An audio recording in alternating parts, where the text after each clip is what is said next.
তাদেরকে যদি নিষিদ্ধ করা হয় তারপর থেকে একটা আওয়ামী লীগের জেলা, একটাও শুয়োর লীগ একটাও বের হবে না রাস্তায়। এই গ্যারান্টি অবশ্যই বাংলাদেশের ছাত্র জনতা দিবে, অবশ্যই দিবে।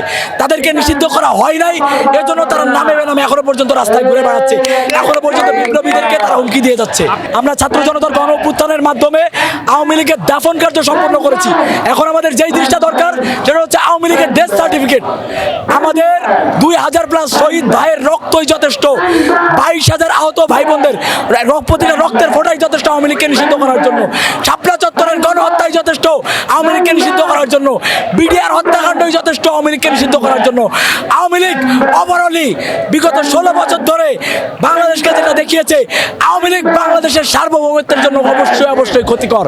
এজন্য অনতি বিলম্বে বাংলাদেশে জুলাই ছাত্র জনতার গণ অভ্যুত্থানের মাধ্যমে ইন্টারিমকে বসানো হয়েছে।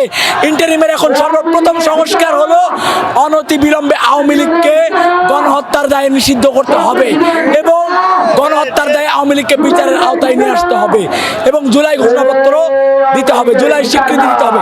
এটা এখন সর্বপ্রথম সংস্কার হওয়া দরকার ইন্টারিম গভর্নমেন্টের।